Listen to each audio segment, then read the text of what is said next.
Shorty Mona Lisa, I'ma play her like I'm violent. I feel like the island, we gon' take her to the island. Some pretty interesting stuff for the Indiana Fever. It says Erica Wheeler indicates she'll likely not be returning to the Fever. These are the posts people have been referring to.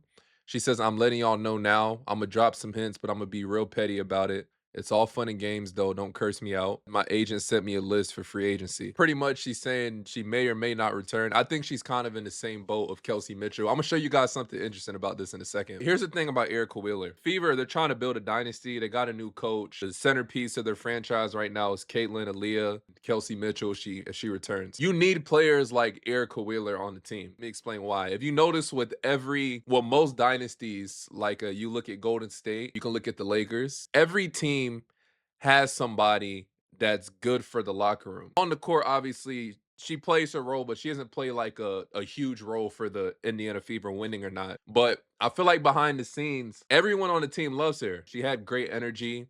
You could tell they love being around her. I love the dynamic between her and Caitlin or her and Kelsey or whoever it was. She plays a role that will be hard to fill. The thing with like something like basketball, locker rooms are very sacred spaces, right? So you never know what's going on in locker rooms, right? You never know the player that's keeping it together. It's not always the player who's doing all the work on the floor. Sometimes it's someone like Erica Wheeler. Sometimes when you trade or a player like her goes away, because things aren't right in the locker room, it ends up ruining the whole team. Nobody knows what these players deal with. Like Kelsey Mitchell, she dealt with a lot last year. Caitlin, she obviously dealt with a lot. Players all deal with stuff. And sometimes someone like Erica Wheeler, just her energy, just being there, just like, yo, we're good, here for you, whatever the case may be. Those little things keep the team together and it goes onto the court. Now, what I'm saying, if you play basketball, you understand what I'm talking about. But, if you don't play basketball, you're like, yo, you're just more so focused on the players. It's not always about the product that's on the floor. There's little pieces that keep everything together. And I feel like she kind of played that role for the Fever. All right, so for example, what I'm saying, right? So this is David West. He's been on both sides of this. He's been an important role for a team. And, he's a two-time NBA champion with arguably the greatest NBA team of all time, right? So he's talking to me about the importance of playing your role. The example he used was Jared Dudley. If you remember, Jared Dudley was a part of that Lakers team that won the finals in the bubble. Jared Dudley, he's the person that a lot of people don't notice. He kept the players in check, right? He kept the players in check. He was on LeBron. The players needed something. He was one of those guys people went to. Now he's a coach in the NBA, right? So David West gave a perfect example of what I'm talking about. I'm gonna let him talk. That's why I respect Jared Dudley a lot because, Jared was a heck of a player at Boston College, and he had, some moments in the league, but he understood like his value was being a role guy. And you guys are teammates for? No, we weren't teammates. You guys are just but I know him, and I know the type of impact he has on locker rooms, and he knows that that's a role that teams legitimately need. That's why he's been in the NBA, because locker rooms are volatile spaces. You don't necessarily have, great people in locker rooms. You assume that guys, doing the right thing, but you don't know. That's true. So he's found a role for himself, but those roles are important. And like little tiny roles like that is the difference between winning a championship and not. Play basketball, you know exactly what I'm talking about. He's been on both sides of it. I just want to say this too. If David decided to ever start a podcast, he would have a top 5 podcast. The stories this guy could tell. He's a part of the greatest team of all time. 2-time All-Star, 2-time champ. He came in LeBron's draft class. If he ever decided to do a podcast, he'd have a top 5 podcast. Sport, not hands, it wouldn't even be close. I'm telling y'all. But he gave a perfect example of what I'm talking about. Now, for the Kelsey Mitchell thing, the Fever have officially cored Kelsey Mitchell, something that has long been expected. It doesn't necessarily mean she has to stay, but Indiana has exclusive negotiating rights, and Mitchell has a guaranteed supermax salary in 2025 around $249,000. If you don't know what core designation is, it allows WNBA teams to mark one of their unrestricted free agents as a member of the team's core. Designate that free agent as a player who's integral to the team's success, play style, identity, and brand. A free agent designated using the core rule effectively has their unrestricted status revoked, giving their team exclusive rights to negotiate a new contract with them. I think the WNBA is the only league that does this. Now, this is where the Kelsey Plum to the Fever rumor started, right? This is the updated list of core players. If Kelsey Mitchell decided, yo, I don't want to go back to the Fever, and Kelsey Plum decided, hey, I don't think the Aces have a GM right now, and she was like, hey, I don't want to go back to the Aces, people are thinking the Fever could propose kind of like a trade to, Kelsey Plum to the Fever and Kelsey Plum to the Fever, Kelsey Mitchell to the Aces. That's where the rumors came from. The ironic thing about this whole thing, the Erica Wheeler and Kelsey Mitchell thing, they actually did their exit interviews together, and they both end up leaving the Fever. This is kind of like foreshadowing a little bit, but I'm gonna play a little bit what they said back then. It kind of like applies to now. I think like their stance here is kind of the same right now, so that's why I think free agency is gonna be interesting. But let me know what y'all think about some of this stuff. I'm gonna play a little bit. With your contract expiring after this season, would you be interested in re-signing or coming back to the organization? It's definitely a lot of emotions and thoughts that flow through my mind. I think that everything for me is so fresh that I don't know what I need and what I'm going to do, but I know that when the time comes and the opportunity is right for me to make those decisions, obviously I've always had a home in Indy, so it could potentially be a home for me again. But I think right now the switching dynamic of my family and everything, I got to do what's best for me, and that's no hanging my hat on one team or another, but I think it's specifically for me. I got to be selfish about that process. And when I know, you'll know. So we'll see. Both of you both are veterans and have had amazing careers. You've also had the opportunity to be mentors, especially with this very young team, right? And with AB and now, of course, Caitlin. Is there a moment, or can you just speak generally or specifically about that role, watching them work together with you guys, of course, but anything comes to mind of how you helped Caitlin or AB or both of them, so of course also helping your entire team? I think you guys know from before this even started, I was helping Caitlin, and I think just from a perspective of a veteran, knowing that when you play the same position as a veteran and you're a rookie, I think the transition is always hard. And for me, I don't like weirdness. I don't like awkwardness. I'm very honest. I'm very direct.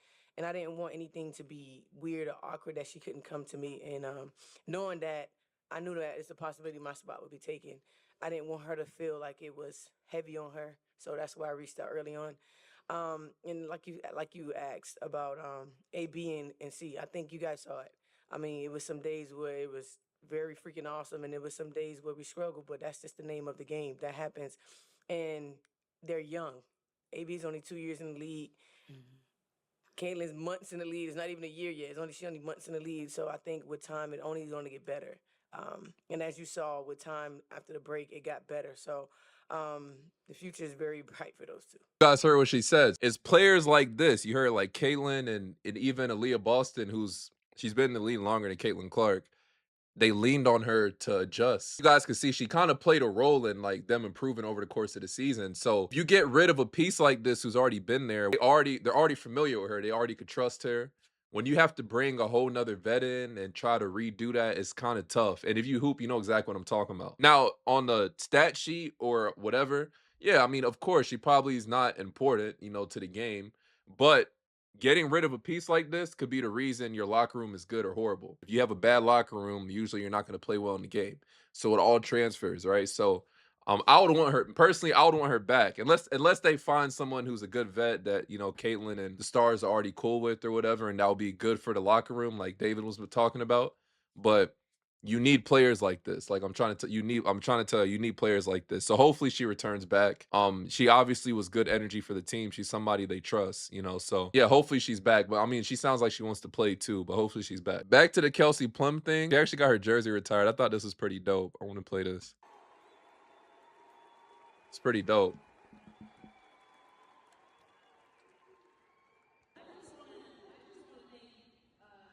First of all, I just want to thank God. Growing up, my parents always ingrained in my mind, pray and God will direct your steps. And this is a perfect testimony how that's how He does it. I remember when I chose Washington, a lot of people were like, "What?" And I remember watching my sister. She went to Oregon. Boo.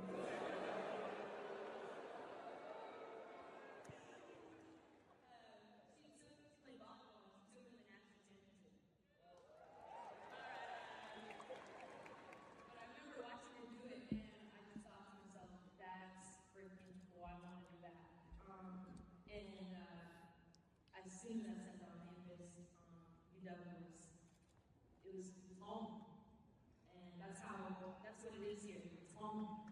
There's no, it's like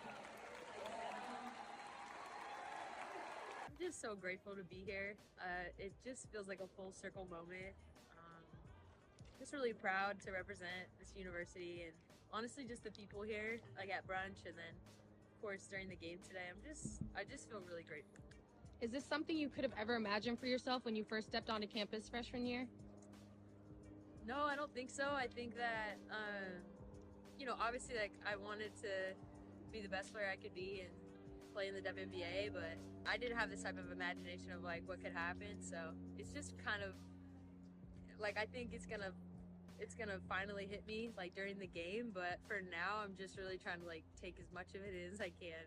For me, like I felt like coming into the WNBA from Washington, just having the support, like Seattle's such a basketball city, and obviously like, there's Storm fans, but they're still UW fans, so that's always been a really cool connection. I think that, and then just as a person, just so many amazing human beings here on campus. I feel like really developed a lot of character here, and it's just really helped me at the next level. So I would just say the relationships that I made here, like I said earlier, I'm forever grateful for it, and I'm proud to be a dog. Kelsey to the Fever would be dope. Probably won't happen. I don't expect it to happen. But if she ended up coming to the Fever, that would be dope. I saw some people talking about that. I don't think that will happen, but if it were to, that would be pretty cool. The Aces are in a tough spot. I don't think they still don't have a GM. Aces face uncertainty with GM roles free agency period approaches. Yeah, so they don't got a GM. They lost their assistants. Kate Martin's looking like a star right now and unrivaled. I mean, yeah, I don't know. They're in a tough position. So I wouldn't be surprised. I just don't know. I think if to be honest with you guys, I don't see the Fever. If Kelsey gets traded, I think it'll be like I think Joel Lloyd wanted a trade. 6-time WNBA All-Star Joel Lloyd's requested a trade from Seattle Storm. Lead source confirmed to Athletic on Wednesday. Yeah, so Seattle, Washington, she just got her jersey retired. I think it'll be them. It's like low-key the perfect trade right there. So I don't think it'll be the Fever. I don't even know if she'll want to go to the Fever, to be honest. But that's pretty much what's going on there. I'll keep you guys posted with any free agency stuff I hear. But let me know your thoughts on that in the comment section. And as always, it's your boy.